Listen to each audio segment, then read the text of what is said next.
कंवारी ननद। अंजलि की उम्र लगभग 30 साल हो चुकी थी। वो एक स्कूल में टीचर की जॉब करती थी। अंजलि के घर में उसकी माँ के अलावा उसका छोटा भाई और भाभी भी रहा करते थे। 30 साल की उम्र होने के बाद भी अंजलि की अब तक शादी नहीं हुई थी। इस बात को लेकर अंजलि की माँ रुक्मिणी देवी काफी परेशान रहा करती थी। माँ, मैं स्कूल जा रही हूँ, जरा मेरा टिफिन तो दे दीजिए। अब क्या पूरी जिंदगी मैं तुझे टिफिन बनाकर देती रहूंगी? अरे कुछ सोचा भी अपने बारे में या बस ऐसे ही? क्या माँ, सुबह सुबह फिर वही बातें लेकर बैठ गई। माँ गलत क्या कह रही है अंजलि दीदी? इतनी उम्र हो चुकी है आपकी, माँ कब तक आपकी सेवा करती रहेंगी? भाभी, मैंने माँ को कब कहा कि मेरी सेवा करो? वैसे भी अपना टिफिन मैं खुद तैयार कर लेती हूँ, बस टेबल से उठाकर देने को ही तो कहा था। वैसे अंजलि दीदी, देखा जाए तो टिफिन उठाकर देने की उम्र तो आपकी है। आपका अपना घर परिवार बच्चे होते तो ये जिम्मेदारी आज आप पूरी कर रही होती। एक बात मेरी समझ में नहीं आती, अगर मेरी शादी नहीं हुई तो इसमें मेरी क्या गलती है और तुम सब लोग मेरे पीछे क्यों पड़े रहते हो? अरे कुछ कहना क्या, पीछे पड़े रहना होता है? अपने छोटे भाई को देख, तुझसे 3 साल छोटा है लेकिन 2-2 बच्चे खेल रहे हैं आंगन में। मुझे आप लोगों की कोई बात नहीं सुननी, जा रही हूँ मैं। और आप में से किसी को मेरा कोई काम करने की जरूरत नहीं है, मैं खुद संभालूंगी। इतना कहकर अंजलि वहाँ से चली जाती है। शाम को जब अंजलि अपने स्कूल से लौटकर घर वापस आती है तो उसने देखा कि पड़ोस वाली निर्मला चाची वहाँ पर बैठी हुई थी। क्या बात है अंजलि बिटिया, नौकरी करके वापस आ गई? जी चाची जी, कैसी हैं आप? मैं तो ठीक हूँ बेटा, तुम बताओ शादी के बारे में कुछ सोचा या नहीं? अरे रहने दीजिए ना, इससे तो शादी की बात करना ही बेकार है। कुछ भी कहो तो गुस्सा करती है, बात बात पर आंखें दिखाती है। माँ, आप ऐसा क्यों कह रही है? मैंने कब आप पर गुस्सा किया? अरे अंजलि बेटा, तुम्हारी माँ ठीक ही तो कहती है, 30 की होने आई हो, अब तुम्हें भी शादी वादी कर लेनी चाहिए। चाची जी, आप तो ऐसे कह रही हैं जैसे शादी करने से मैंने मना किया हो। रहने दीजिए निर्मला चाची, हमारी अंजलि दीदी को अभी तक उनकी पसंद का दूल्हा नहीं मिला ना, इसीलिए वो शादी नहीं कर रही। भाभी, ऐसी कोई बात नहीं है। अरे तो फिर क्या बात है? तुम्हारी माँ ने तुम्हारे लिए इतने रिश्ते ढूंढे लेकिन तुम्हें कोई पसंद ही नहीं आता। क्या है ना चाची जी, हमारी ननद रानी नौकरी जो करती है ऐसे ही थोड़ी ना किसी को पसंद कर लेंगी। अरे भाई, नौकरी का घमंड है तो बात अलग है, कोई और बात हो तो बताओ, कोई रास्ता निकाला जाए। नहीं नहीं चाची जी, कोई बात नहीं है, बस मुझे अभी तक अपनी पसंद का कोई मिला नहीं है। सुन लिया आपने, इस लड़की के तो पर निकल आए हैं और इतनी उम्र में अपनी पसंद का कोई मिलेगा भी नहीं इसे। माँ, आप मेरी शादी को लेकर हमेशा मुझे ताने क्यों मारती रहती हैं? अपनी माँ की बातें तो ताने लगती है। ताने हैं? बताओ, मैंने कुछ गलत कहा क्या?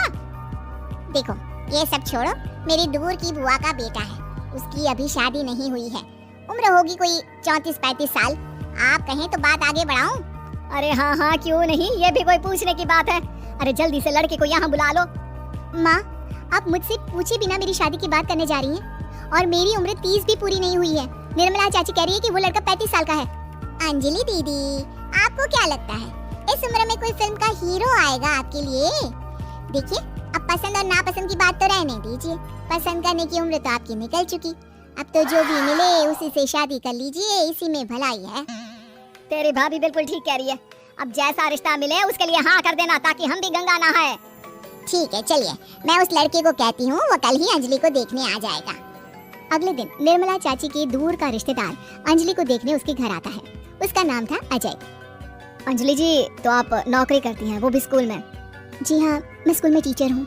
हमारी बेटी बहुत होशियार है, अरे पढ़ने लिखने में इतनी होशियार है, इसीलिए तो इसकी नौकरी लगी है स्कूल में। हाँ हाँ ठीक है आंटी जी, जरा मुझे भी तो बात करने दीजिए आपकी बेटी से। जी पूछिए ना, क्या पूछना चाहते हैं? अंजलि मैडम, ये तो बताइए कि आपने अभी तक शादी क्यों नहीं की? बस ऐसे ही, कहीं कोई रिश्ता पसंद नहीं आया इसलिए। लेकिन क्या मैं आपसे पूछ सकती हूँ कि आपने शादी क्यों नहीं की? अंजलि, क्या कर रही हो तुम? लड़कियों को इस तरह की बातें नहीं शोभा देती। रहने दीजिए आंटी जी, आपकी बेटी काफी पढ़ी लिखी है, मैं उनके सवाल का जवाब दे ही देता हूँ। वो क्या है ना, मुझे भी अभी तक अपनी पसंद की कोई लड़की नहीं मिली। अच्छा अच्छा, कोई बात नहीं। वैसे आपकी तनख्वाह कितनी है, कितना कमा लेती है महीने का? जी यही कोई 25,000 महीने। बस 25,000? इतने से क्या होता है? इतने से तो आजकल घर भी नहीं चलता। आपके कहने का क्या मतलब है? अरे मैं तो ये सोच कर आया था कि नौकरी वाली लड़की है, आराम से 40,000 कमाती होगी। माफ कीजिएगा, आपका और मेरा रिश्ता नहीं हो सकता। जी कोई बात नहीं, मुझे भी आपके साथ शादी करने में कोई इंटरेस्ट नहीं है। अंजलि, किस तरह की बात कर रही हो? घर आए रिश्ते को ठुकरा रही हो तुम। दीदी, अब इस उम्र में आपको इतनी अकड़ नहीं दिखानी चाहिए। अच्छा खासा रिश्ता हाथ से निकल गया, कहीं ऐसा ना हो कि जिंदगी भर कुंवारी ही रह जाओ आप। कुछ दिन और ऐसे ही निकल जाते हैं और अंजलि की शादी कभी नहीं होती। अंजलि के परिवार वाले बिंदास उसे ताने मारते रहते हैं, लेकिन अंजलि एक बड़ी नौकरी की तैयारी करती है और उसमें सिलेक्ट होने के बाद अंजलि को एक बहुत बड़ी नौकरी मिल जाती है। अब तो दीदी के नखरे और भी ज्यादा बढ़ जाएंगे भाई, अब तो इतनी बड़ी नौकरी जो लगी है, अब इनकी शादी होने से रही। माँ, मुझे नौकरी के लिए दूसरे शहर जाना पड़ेगा। आप जानती हैं ये बहुत बड़ी जॉब है और इसमें पैसे भी बहुत ज्यादा मिलेंगे। अच्छा, कितने पैसे मिलेंगे बेटा? माँ, मुझे हर महीने 90,000 सैलरी मिलेगी। क्या? अरे वाह वाह, ये तो बहुत अच्छी बात है। लेकिन फायदा क्या? कितने भी पैसे मिले, शादी तो हुई नहीं ना तुम्हारी।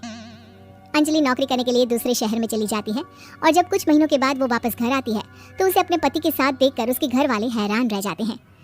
अरे अंजलि, तूने शादी कर ली और हमें बताया तक नहीं। और दामाद जी करते क्या है? इतनी बड़ी कार है उनकी। माँ, मैं आपको सब कुछ बताना चाहती थी, लेकिन आप सबके ताने सुनकर बहुत दुखी हो गई थी और इसलिए मैंने अपनी पसंद से शादी कर ली। मेरे पति मेरे साथ ही ऑफिस में नौकरी करते हैं और बहुत बड़े अफसर हैं। और एक बात बताऊं माँ, आज मैं बहुत खुश हूँ। ऐसी ही वीडियो देखने के लिए प्लीज़ हमारा चैनल सब्सक्राइब करें, लाइक करें और शेयर ज़रूर करें। धन्यवाद।